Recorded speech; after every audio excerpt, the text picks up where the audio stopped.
All right, let's see what else is going on.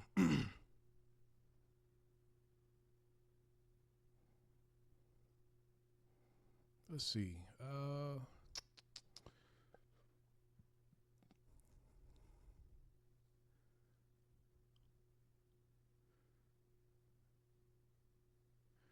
All right, we were just talking about this, the shortage of police officers.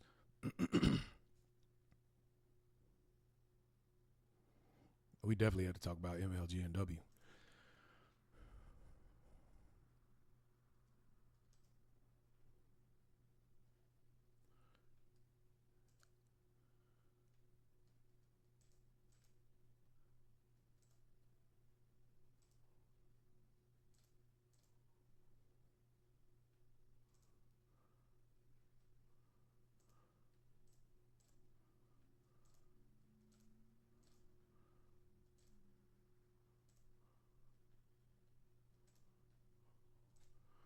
Okay, so Memphis Police Department is seeking ways to curb shortage of police officers. This should be interesting. Action News 5 investigators are asking what impact, if any, a recruitment surge would have on crime in our city. The Memphis Police Department has been touting the benefits of joining the force recruitment videos like this one. And so, obviously, if you want to go see a recruitment video, feel free. The starting salary is advertised at about 54,000, with 72,000 offered after 3 years. It's a nice little increase in wages.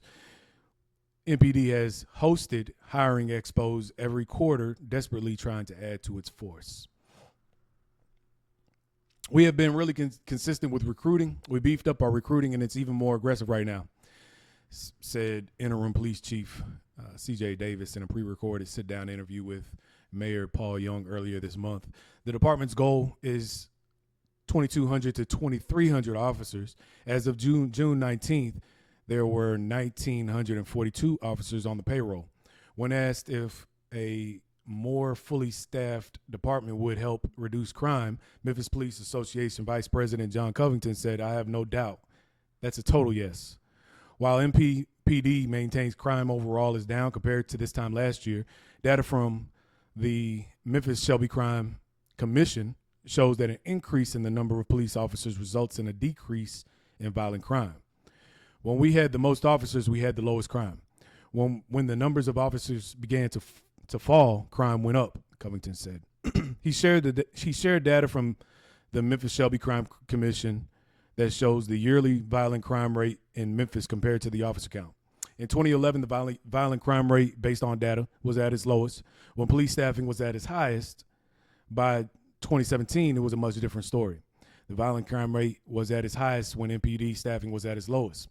Staffing numbers that year were around the same number we have now. Right now, officers run from call to call. They just don't have time to build those relationships in the community, said Covington. Darshell Brown is a captain with the Detroit, Michigan Police Department, a city of comparable size and demographics to Memphis. With proper staffing, you could be more proactive than reactive, she said. Detroit Police currently employs 2,546 officers, and according to Captain Brown, the crime rate is at a low for the Motor City. I truly believe proper staffing makes a huge difference. The more officers you have, you can better serve and protect the community, said Captain Brown. Detroit is still looking to hire around 80 officers, whereas back in Memphis, the force is looking to hire a minimum of 250 more, a target the city has hoped to reach by December last year. Covington says he hopes competitive pay and aggressive recruiting will counter some of the other obstacles to filling the ranks. Young people, I think, less and less look at the ideas of careers. They're much more likely to switch jobs earlier than they used to. And of course, the police has been in the media and so forth. So there has been some negativity about that. But also, the nature of the job is so dangerous, said Covington. And with the clock ticking well past the targeted time to fill some 250 plus open positions, only more time will tell if an increase in officers results in a decrease in crime. Memphians told Action News 5 Jerry Askin It's going to take more than a fully staffed police department to solve the city's crime issue, like parents getting more involved and more funding for the grassroots groups.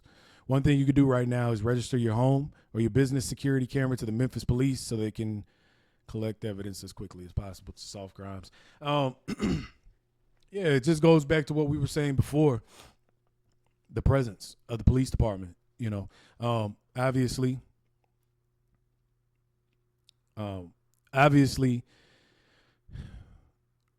with 1,900 and they're looking to have 22 or 2,300 because of budgetary reasons. I'm guessing that's the reason they have the number that they do. So you're talking about 350 to 450 more officers on the street. Those would be, I would imagine, people that are in neighborhoods, in cars, visible, so you can see what they're doing on a day-to-day, and you can feel a little bit differently about your security in the streets and just in the community as a whole. There definitely needs to be an uptick as far as their presence. I think that would, curb some of the violence that's going on. I think people that are determined to do whatever these individual crimes, like the robberies at gas stations or the senseless things that go on downtown late at night, the racing on the highways, or police pulling over, or not police pulling over, but the lack of police pulling over people that are going 120 down the highway or blocking the highway in the middle of the night to do donuts. Having more police officers on the streets and working those odd hours is going to make a huge difference for everybody in the community. And again, it's a perception issue, because right now the perception is that the Memphis Police Department is non-existent. Anything you want to do, it's bad when you feel like you can come to Memphis and do whatever you want to do. All those impulses. That perception needs to be squashed immediately. I'm not sure why they can't pull in the amount of recruits already. If they had that target for December, it's July now. I'm not sure why they haven't been able to pull in the 250 or so people, but obviously they need to up the incentive for people to come on to the force. Of course, yeah, it's a dangerous job, but there are a lot of jobs that are dangerous. Being in the city of Memphis is dangerous. So it's about the incentive that you are offering to the people coming through the door. The incentive just needs to be greater right now, and there needs to be a priority put on that.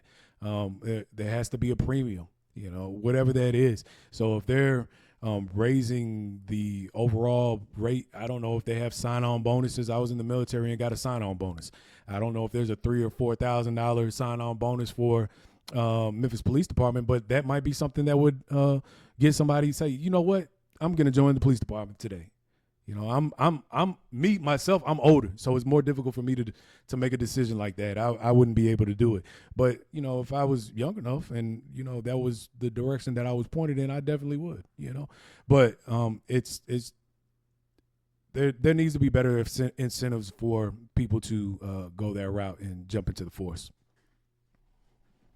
I'd love to hear your comments and how you feel about the increasing of police departments' personnel and whether or not it will have effect in the streets.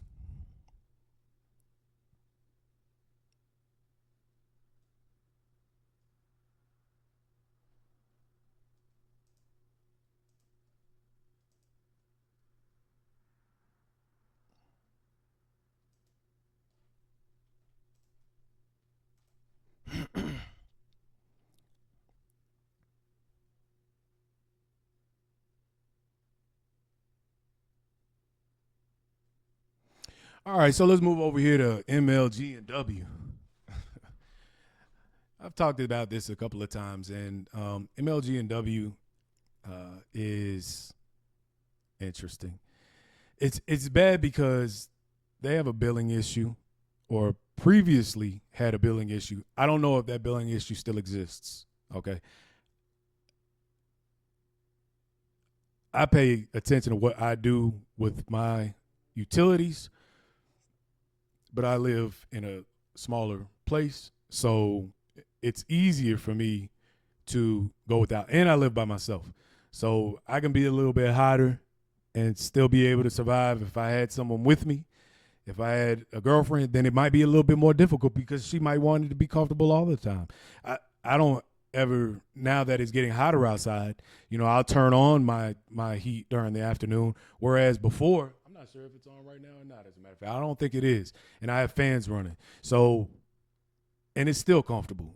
I always have to have the AC running, but that doesn't take away from the MLGW side and the exorbitant amount that you have to pay sometimes. And I would like to see the details of the individual power consumption, or have it available to all of their customers.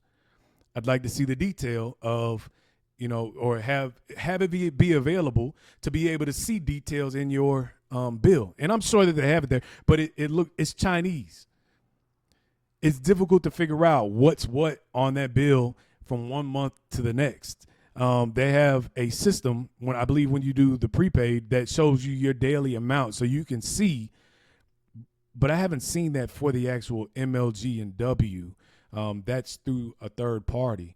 So it'd be interesting to see if that's actually on the MLG&W platform, so you can see every single day, or have a text alert every single day. I used $5.06 yesterday. The day before that, I used $3.02, whatever that number is. So you can keep up with how much you feel like your bill should be.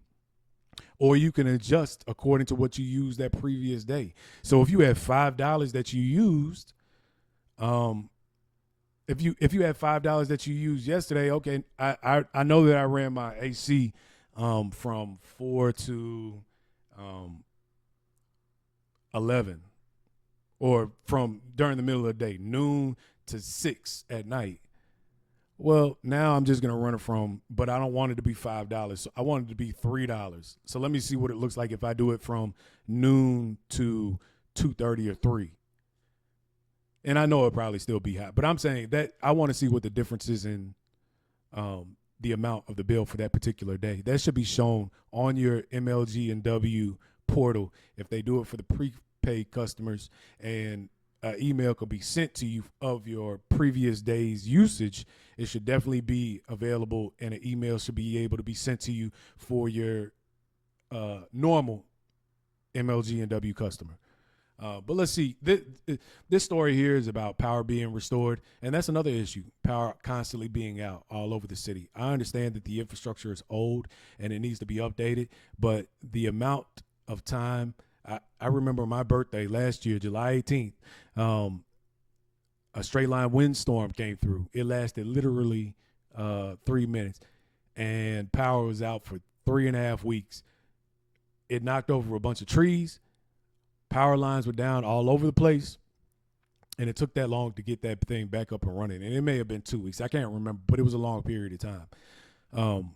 And the guys that were out there, feet on the ground, doing the work, they did a great job in ridiculous heat and sweating outside, so on and so forth. But if they have to bury the lines or whatever it is here in the city, for us to make sure that we have continuous power, it just makes too much sense. I honestly want to get deeply into the solar world. I told you I have a technology background. That's what I do. And solar interests me a lot. I would like to get into installing solar panels. I think that would be a good alternative, especially here in our city when we deal with power outages all the time. And that's each individual's choice and decision to make. I feel like ultimately, in the long run, you would definitely make your money back off of doing that type of thing. But it's something to think about, and it may help in periods of time when you don't have power. So power restored for most MLG customers after outages in East Memphis.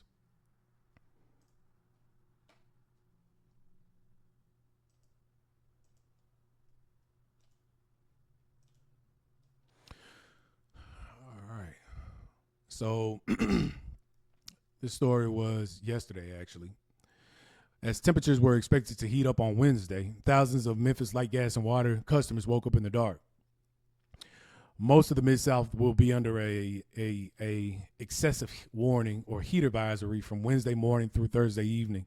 According to the MLGW's outage map, 3,650 customers were without power due to 10 outages as of 8 a.m. By 8:30 a.m., it appeared that power had been restored for most customers.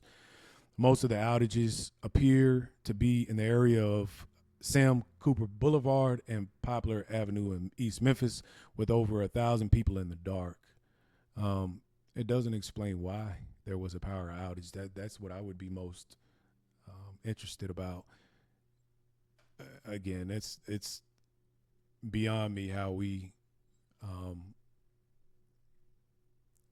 constantly have power outages.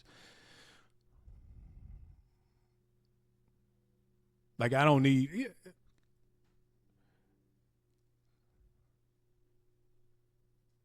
Right now, it is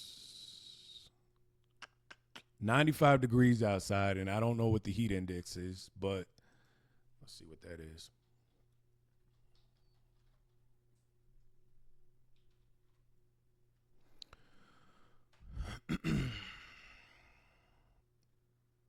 Excessive heat.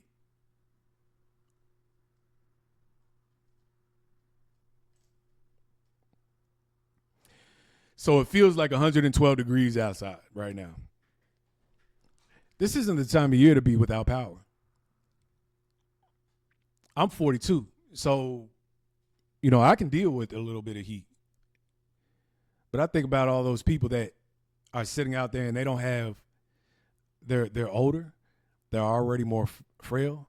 They might be on life support types of systems where they need power to be able to live a somewhat comfortable life, and we're doing them a disservice by constantly having all these power outages. That's something that needs to be addressed also, and looked at real closely.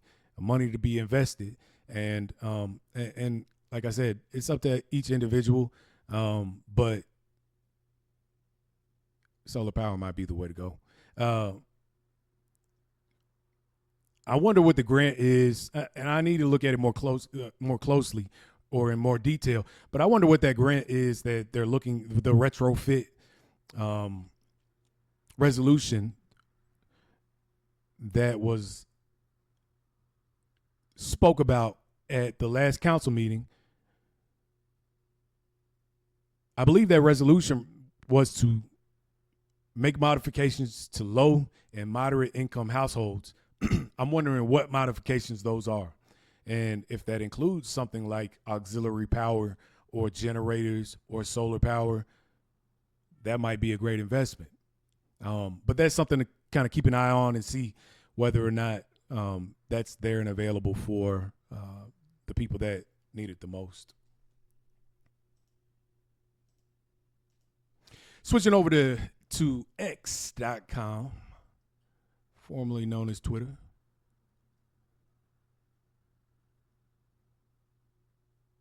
Damn. Wow.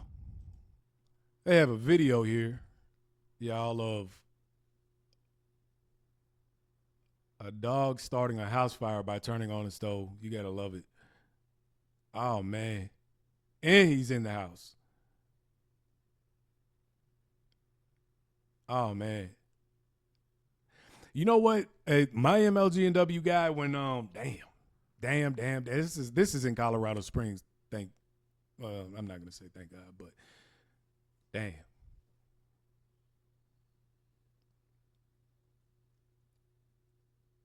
Well, that's kind of a crazy story, because what happened to the dog?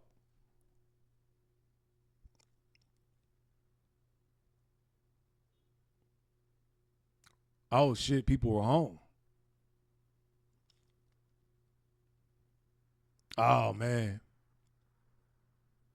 That's crazy. That's super crazy.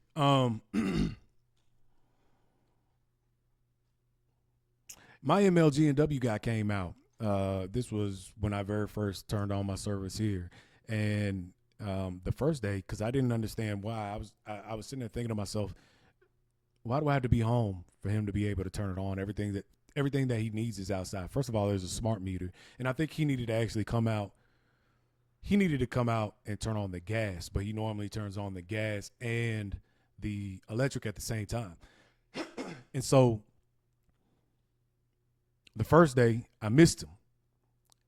And so I'm calling back and I'm saying, why do I need to be there? Everything's outside that he needs to touch.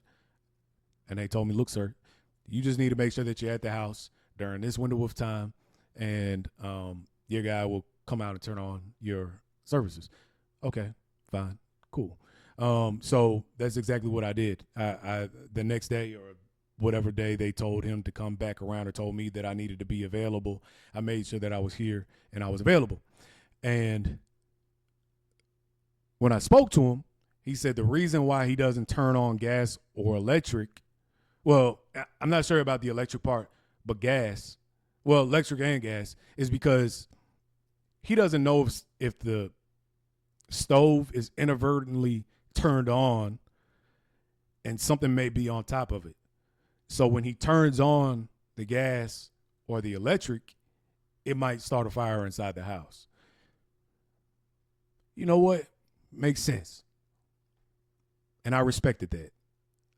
So for all of you all that might be wondering what is the reason why do I have to stay here and wait half the day for my MLG and WI to come out? That's the reason why. That's the reason why. Because they want to make sure that nothing is amiss inside the house, and a bigger issue can come up because they were unaware of something and something accidentally happened. But that's super crazy right there. I'm glad somebody was home with that dog. Look.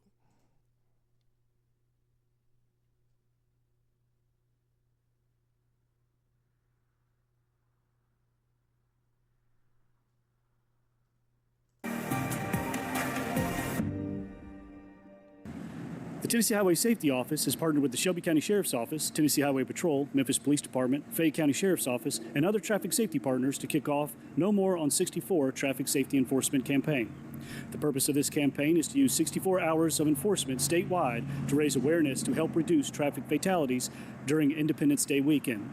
From 8 a.m. on July 5th to midnight on July 7th, partnering agencies will increase traffic enforcement along 404 miles of U.S. Highway 64 from Memphis to North Carolina border.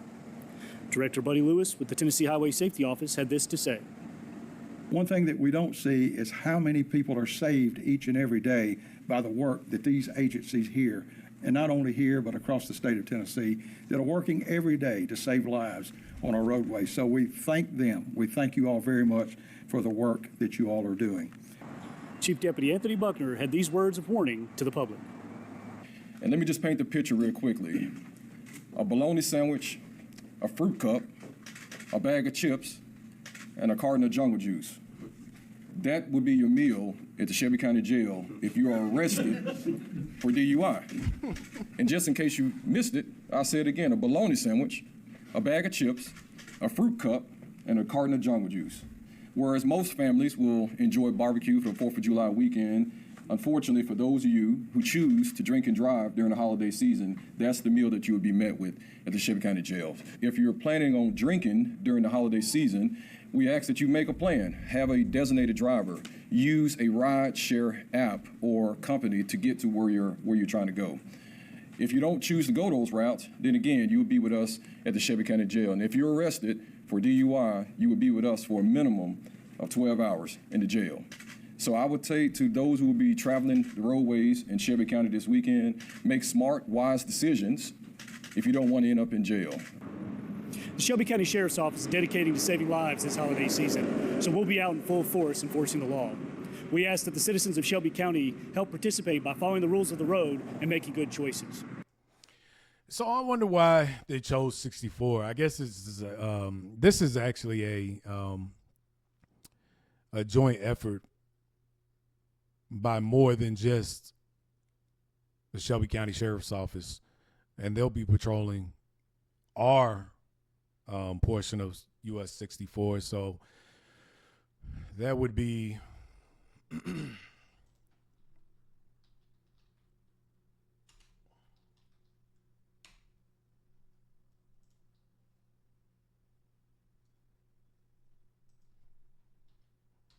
let's see where obviously it's going out Cordova and Somerville and all the rest of that.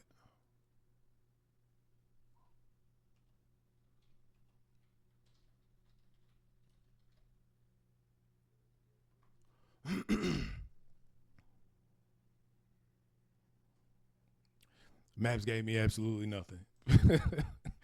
We'll just look at it the regular way. Let's see where we at. That's 385. My bad.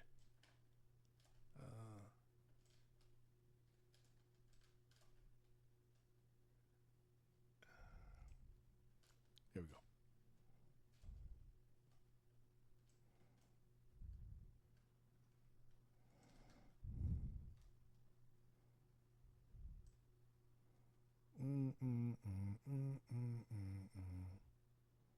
Canada Road, I'm up too high.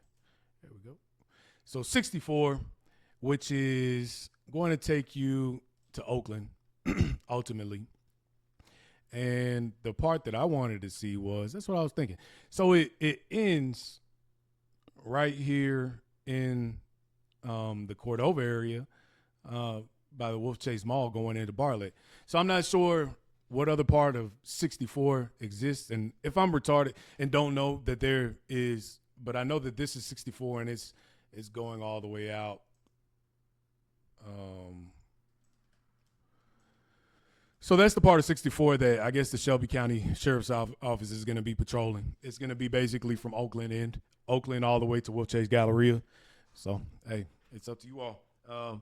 You know, if you're out there and you're doing your thing, know that the police are present on 64. It would be nice to be present everywhere else, though. I'll just say that much, just to say it. All right. Shelby County Schools. Let's see what Dr. Fegans has to say. Stuff. We're looking for teachers, graduation coaches, instructional coaches, you name it. There is a vacancy and opportunity to lead and take Memphis Shelby County Schools to the next level for you. We're looking for bold game changers. We're looking for folks who are solutions oriented and want to do the work the way we need it to be done in this season for Memphis Shelby County Schools. So wait no longer. We're at East High School until 5 p.m. today, and we have a spot just for you. What are you waiting for? Let's move Memphis together. That was actually a nice little promo spot. Yeah, that was at East High School on July 2nd, so that's already passed. But I would imagine that they're doing these hiring events throughout the city, and it's going to be more than one. So we'll find out what the next one is, and obviously, but they're looking for teachers. They're looking for people that are going to be in the classroom. I'm sure that they're looking for other positions also, but just be prepared for that if that's something somebody's interested in.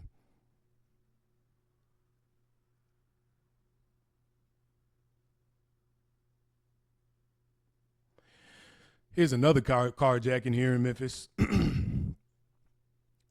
Definitely gotta love it. So they have someone being pulled out of his Jeep at a gas station. And I know one thing. Hey, look, I'm guilty of this too. I'm good because I got a dog. He's knocked out over there. Okay, so I have a dog. His name's Amos. And so, my man, he's in the car. I normally leave the car running. I have the AC running for him, especially now that it's hot. So I'm good for leaving my car running at the gas station. I need to be more careful. And trust me, I would suggest to everybody on the stream and to everybody in Memphis, man, your car is not worth it. That's why you have insurance. Let it go. It's not worth losing your life over a vehicle. I hate that the situation has to be that these types of, these types of situations even happen. But it's not worth losing your life. If they want the car, let them have the car. If you carry, you carry. That's each individual's decision to make on whether or not, they want to stand on whatever it is that they believe in. I just believe, hey, let it go. Live to fight another day. I hate to see something like this, though. I just, what's the point?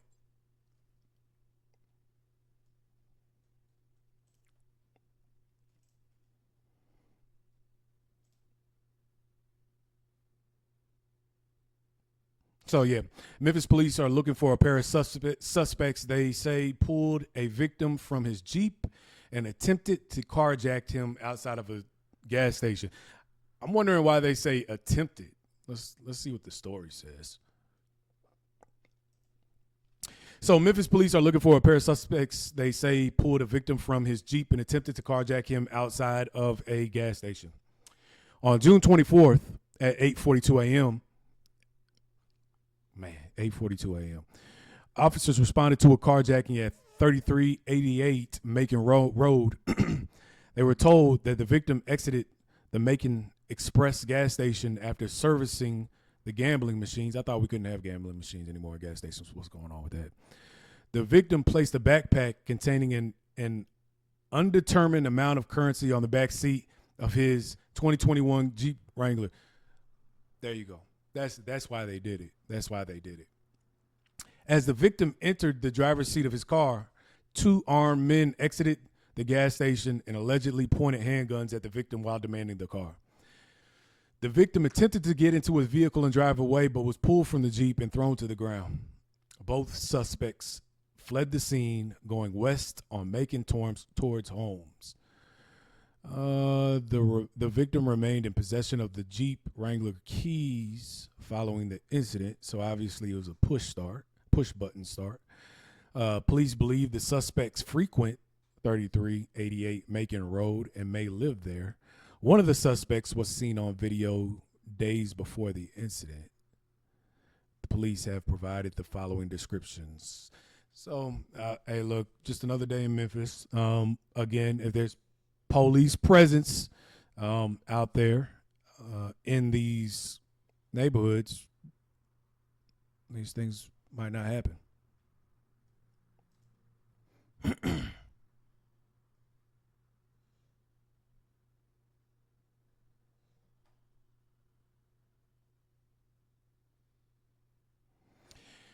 You know what? I try my best not to read comments because you see the craziest things in comments. People let their true selves hang out. I know that much.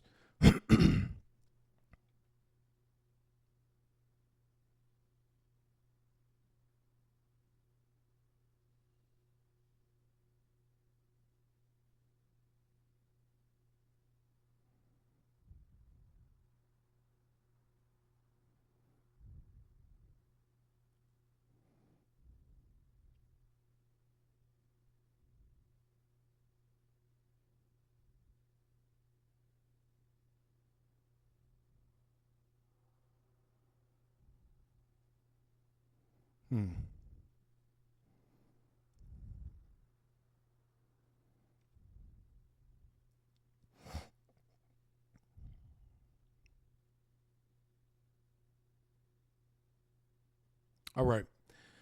So I think that's pretty much it. Stream, what's going on right now here in Memphis. I'm not going to overdo anything.